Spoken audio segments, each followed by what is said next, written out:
আজকে দেখাবো পার্কের ভিতরে প্রেমিক প্রেমিকার ঐতিহাসিক কিছু মুহূর্ত। সো গাইস, আসসালামু আলাইকুম, আপনারা দেখতেছেন গার্ডেন ফান, সঙ্গে আছে ছোট্টটা মানুষ খোকন আহমেদ। আর আজকের ভিডিওতে সহযোগিতা করেছেন মোহাম্মদ জাহাঙ্গীর আলম ভাই এবং শহীদুল ইসলাম ভাই। তো গাইস, আমরা প্রথমে টিকিটটা কেটে নিয়েছি, সেটা তো আপনারা দেখছেন। এখন আমরা পার্কের ভিতরে ঢুকবো। এখন দেখাবো যে পার্কের ভিতরে নিষেধাজ্ঞা দেওয়া আছে, যেখানে সিসিটিভির আওতায় এই পার্কটি রয়েছে। সো গাইস, পার্কের ভিতরে ঢুকে পড়েছি এবং কোনাকাঞ্চিতে যা যা আছে সবই আপনাদের দেখাবো, এবং চিপা চুপা যদি প্রেমিক প্রেমিকা থাকে সেটাও আপনারা দেখতে পারবেন ক্যামেরার মাধ্যমে। সো আমরা প্রথমে ফুল গাছ দেখেছি, অনেক সুন্দর একটা ফুল গাছ। সেই ফুল গাছের ক্যামেরা বন্দী হওয়ার জন্য আমি ফুল গাছের কাছে গিয়েছি, কারণ ফুলটা অনেক সুন্দর। এবং যাব আরো কোথায় কি আছে দেখবো, আপনাদের ঘুরে ঘুরে দেখাবো। এবং চিপা চুপায় যদি কোনো প্রেমিক প্রেমিকা থাকে সেটা আপনারা দেখতে পারবেন এই ভিডিওর মাধ্যমে। তো বর্তমান সময়ে 3 বেলা খাওয়ার পাশাপাশি 3 বেলা ক্যামেরা বন্দী হওয়ার খুবই জরুরি, সবারই দরকার। এই কারণে সুন্দর সুন্দর জায়গা সবারই দরকার। তো আমরা অনেকগুলোই সেলফি উঠাবো এবং ভিডিও করবো, এবং কয়েকদিনের জন্য যেন সেলফি হয়, ভিডিও হয়, সেটাও আমরা করে নিব। তো গাইস, আপনারা এইরকম জায়গায় আসতেই পারেন। আরো কি আছে সবই আপনাদের দেখাবো, জাস্ট ওয়েট করেন। তো গাইস, আমরা এখন উঠবো আর ঘুরবো, আরো কি কি আছে সেটা আপনাদের দেখাবো। সো আমি উঠলাম, এখন যাব হচ্ছে পার্কের ভিতরে কোথায় কি আছে, কারণ আমি এই পার্কটিতে নতুন এসেছি।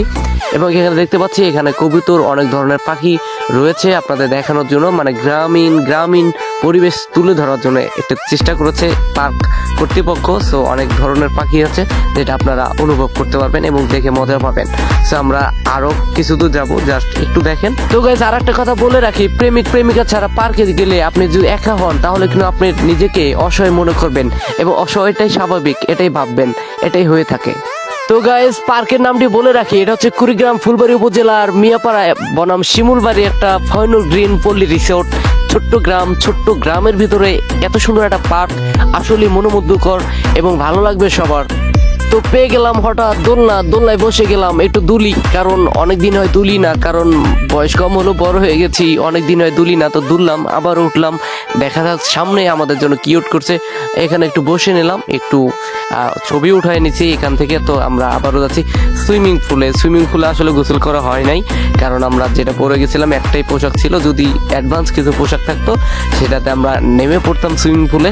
তো আপনারা যারা যাবেন অবশ্যই আলাদা পোশাক নেবেন, সুইমিং পুলে আপনারা গোসল করতে পারবেন। এবং এখানে রয়েছে ছোট বাচ্চাদের খেলনা, এবং রয়েছে আপনি ছোট বাচ্চা খেলবে, সেখানে পিছনে আপনি বসে পাহারা দিবেন। সো তার পাশে রয়েছে ছোট্ট ফুলের গাছ, অনেকগুলো ফুলের গাছ। তো ফুলের গাছগুলো আমরা ভিজিট করলাম এবং সেলফি উঠাইলাম। এখানে অনেকগুলো সেলফি ওঠানো হয়েছে। তো আমরা আবারও যাচ্ছি আমরা ভিন্ন জায়গায়, যে আবার আমাদের জন্য কি ওয়েট করছে বা আমাদের জন্য কি রেখেছে পার্ক কর্তৃপক্ষ। তো আমরা এখানে গেলাম, এখানে গিয়ে এখানে আপনি সুইমিং পুলের মানে অনেক কিছু দৃশ্য বসে দেখতে পারবেন। যদি আপনি অভিভাবক হয়ে বাচ্চাদের নিয়ে যান, এখানে বসে থেকে তাদের খেলনা দোলনা দেখতে পারবেন। সো আমরা এখানেও বসে